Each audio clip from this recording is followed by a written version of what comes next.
என் அன்பு சகோதர சகோதரிகளே, நம்முடைய இரட்சகரும் மீட்பருமாம் இயேசு கிறிஸ்துவின் நாமத்தில் உங்களை அன்போடு கூட வாழ்த்துகின்றேன். ஒவ்வொரு நாளும் நாம் தியானிக்கிற தேவ வசனங்கள் உங்களை ஆவிக்குரிய வாழ்க்கையில் வளர்க்கிறது என்று நான் விசுவாசிக்கிறேன், நம்புகிறேன்.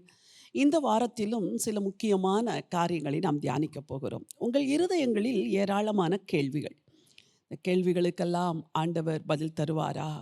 இந்த கேள்விகள் நெடுநாளா என் இருதயத்தில் இருக்கிறது, இதற்கு பதில் கிடைக்குமா என்றெல்லாம் நீங்கள் கேள்விகள் கேட்டுக்கொண்டு இருக்கிறீர்கள்.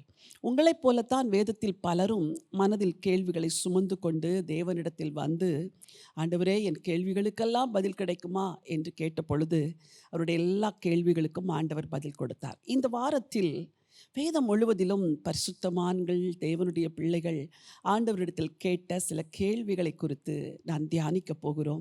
உங்கள் கேள்விகளுக்கும் நிச்சயமாகவே பதில் வரும் என்று ஆண்டவருக்குள் நம்புகின்றேன். முதலாவதாக யோவான் எழுதின சுவிசேஷம் 14ஆம் அதிகாரம் 5வது வசனத்தை வாசிக்க விரும்புகிறேன். தோமா அவரை நோக்கி, ஆண்டவரே, நீர் போகிற இடத்தை அறியோமே, வழியை நாங்கள் எப்படி அறிவோம் என்றார்.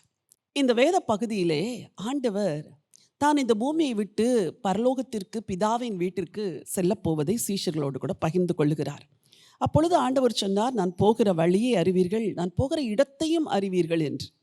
தோமாவுக்கு ஒரு கேள்வி, ஆண்டவரே நீர் போகிற வழி எங்களுக்கு தெரியாது ஆண்டவரே, அது எங்கிருக்கிறதென்றே எங்களுக்கு தெரியாது என்று சொல்லுகிறார். திரும்பவும் அந்த வசனத்தை வாசிக்கிறேன். தோமா அவரை நோக்கி, ஆண்டவரே, நீர் போகிற இடத்தை அறியோமே, வழியை நாங்கள் எப்படி அறிவோம் என்றான்.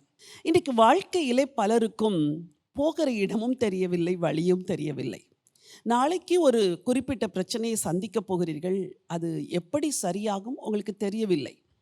உங்கள் பிள்ளைகளின் எதிர்காலம் எப்படி இருக்கும் உங்களுக்கு தெரியவில்லை. வேலை கிடைக்குமா கிடைக்காதா தெரியவில்லை.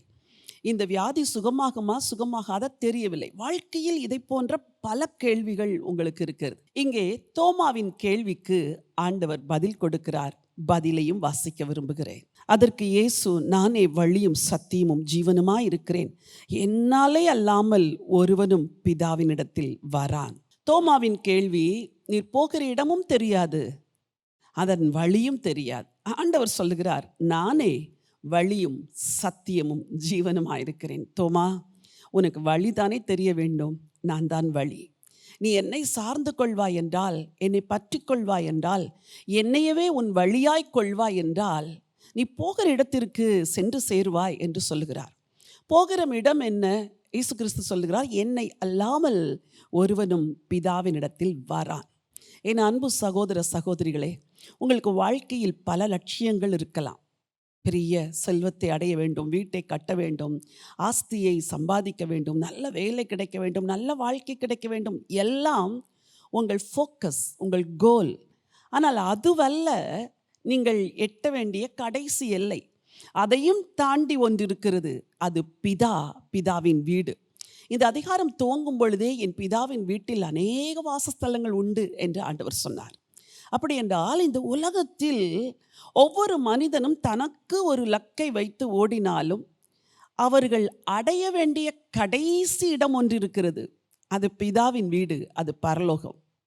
இன்றைக்கு நான் உங்களுக்கு நீங்கள் போக வேண்டிய இடத்தையும் அதற்குரிய வழியையும் இயேசு இந்த வசனத்தில் சொல்லியதை உங்களுக்கும் சொல்லித்தர விரும்புகிறேன். என் அன்பு சகோதரனே, சகோதரிகளே, உலகத்தில் பல பிரச்சனைகள் இருக்கலாம், பல போராட்டங்கள் இருக்கலாம், ஆனால் வழி இயேசு. அந்த ஆண்டவர் இயேசுவை பற்றி கொள்வீர்கள் என்றால் கண்களை மூடிக்கொண்டு இந்த ஆண்டவர் இயேசுவை பின்பற்றலாம். அந்த ஆண்டவர் இயேசுவின் கரத்தை பற்றி கொள்வீர்கள் என்றால் போகிற இடத்திற்கு அவர் அழைத்து கொண்டு செல்வார். இந்த பூமியில் நீங்கள் போய் சேர வேண்டிய இடத்திற்கும் அழைத்து செல்வார். இந்த புவி வாழ்வின் முடிவிலே நீங்கள் போக வேண்டிய ஒரு இடம் இருக்கிறது, அது பரலோகம். அது எந்த மனிதனுடைய தியாகத்தாலும் அங்கே போக முடியாது. நீங்கள் எதை செய்தாலும் அந்த பரலோகத்திற்கு போக முடியாது. அந்த மோட்சம், அந்த முக்தி அடைகிற பாக்கியத்தை எதன் மூலமும் எவராலும் பெற முடியாது, இயேசுவை தவிர. இன்றைக்கு இந்த ஆண்டவரை வழியாக ஏற்றுக்கொள்ளுங்கள். அவர் அழைத்து செல்கிற நித்திய பரலோகத்திற்கு அவரோடு கடந்து செல்லுங்கள். வழியையும் அறியோம், இடத்தையும் அறியோம் என்று கேட்ட தோமாவுக்கு நானே வழி என்று சொன்னார். சகோதரனே, உனக்கு இயேசு வழி. சகோதரி, உங்களுக்கு இயேசுவை வழி. வாலிப பிள்ளைகளே, இயேசு உங்களுக்கு பாதை காட்டுவார், வழி காட்டுவார். அவரை பற்றி கொள்ளுங்கள்.